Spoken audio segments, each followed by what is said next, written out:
of Duty 4 marks the return of Infinity Ward to the Call of Duty series. It's set in modern times, though it uses some fictional countries and fictional enemies. As is typical in a Call of Duty game, you're going to play from multiple perspectives. You're basically going to bounce around between being a British SAS officer and being a US Marine. Unlike most Call of Duty games where it's kind of three separate storylines, this is actually one continuous storyline, and as you're jumping around, you're actually continuing to progress the story as you go. So it's actually a much tighter narrative. Now, the single-player campaign on the normal mode is only going to take you maybe about 6 hours to beat, if even that. When you bump the difficulty up, it's going to take you an extra 2, 3, 4 hours to beat because it gets much, much harder. If you played Call of Duty games before, you know that they're known for intense action, very accurate weapons, a very good feel for the time that they were set in. That's the same case now, even though it's in modern combat. All of the weapons feel really accurate, and what's really important is that all of the squad AI has been upgraded. So there's no squad command that's not set up like Rainbow Six or, Brothers in Arms, where you have to tell your squad where to go. And you don't need it because the squad AI is so good that they fight as realistic as you can imagine. In fact, they save your lives a lot of times. There'll be grenades that'll be thrown at your feet, and you'll see your squad mate grab it, pick it up, and throw it back at the enemy. The enemy AI is also advanced from what it was in Call of Duty 2, which was the last Infinity Ward game. You'll see enemies taking flank positions a lot more often. There are still going to be those stupid terrorists that'll run straight at you or that'll just keep bobbing up and down behind cover. But for the most part, they actually fight intelligently. So they're going to use a lot of suppressing fire to keep you from being able to move, but at the same time, they're going to chuck grenades in there so that you have to move. So it does become a lot more of a challenge. What's really good about the single player is that there's a great variety in the mission structure. Instead of just always, going around shooting enemies, you're going to have a lot of variation to those mission structures. So there's one time where you're going to be in a helicopter and you're just on a gun in the helicopter and you're just blowing up guys on roofs.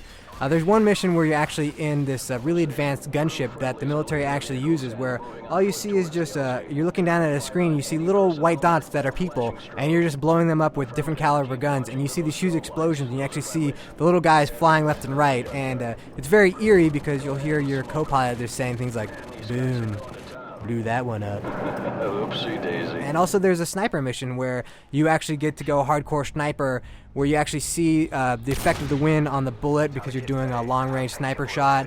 You have to worry about the Coriolis effect, which is basically from the rotation of the Earth. So you have to adjust your long-range sniper shot to these things just as a real sniper would have to do.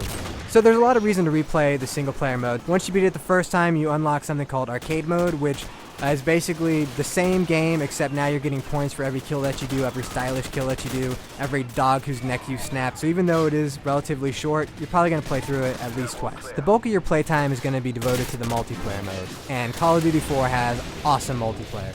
Right out of the box, it has 16 maps. It has technically 13 different modes of play. All throughout those maps, there's going to be player and ranked matches, and pretty much like Halo, where the ranked matches are going to have you playing through a playlist that Infinity Ward has set up.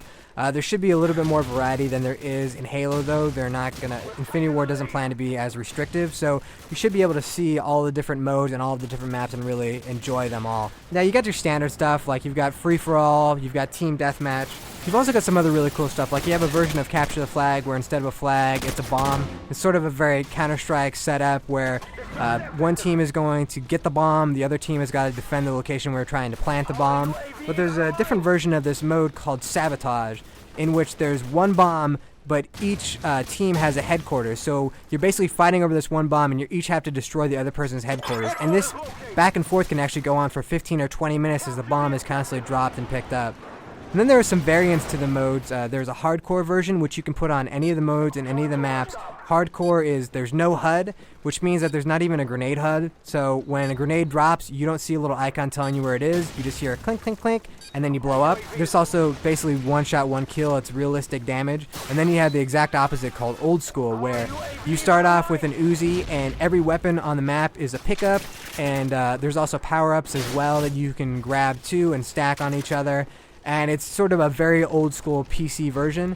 And the weirdest thing is you can actually click on both options so that you can have something called Old Core, which is old school rules where everything is a pickup, but with hardcore reality physics added to it so that it's still one hit, one kill, no HUD, which kind of creates a third variant, which is really interesting. Now, along with all those modes, there's a really deep RPG system, persistent ranking system that you're going to be using throughout your experience with Call of Duty 4. You're going to be gaining experience for doing kills, for winning matches, and all that stuff will power you up. And then you're going to choose the weapons that you like, and using those weapons more and more is going to power up those weapons and unlock new scopes specifically for those weapons and new challenges. And along with that, you're going to have what are called perks, which are basically skills or powers, and you can have 3 of those. And again, as you progress and gain more levels, you're going to unlock new perks that are available. The perks are really cool. There'll be things like, enhanced health so that you can live a little bit longer, but you can also get a deep penetration, which is basically makes your bullets travel through walls a little bit faster. If some guy's hiding behind a wood wall, you can just shoot right through that wood and kill him. Now it's going to slow down the bullet just a little bit, but again, if you have deep penetration added, it's going to go through much faster and have a much more likely chance of killing. There'll be other things too, like you can add an RPG so that you can, blow people up, which everybody likes to do in multiplayer. There's a lot of variety, and right now there's a level cap of level 60 in the multiplayer, but Infinity Ward plans on adding to that as they go along, as well as likely adding some new maps and maybe even some new modes. We're just going to see how things go. So for certain, anybody who's a fan of shooters, anybody who's a fan of military shooters, absolutely go out there and get Call of Duty 4. You will not be disappointed.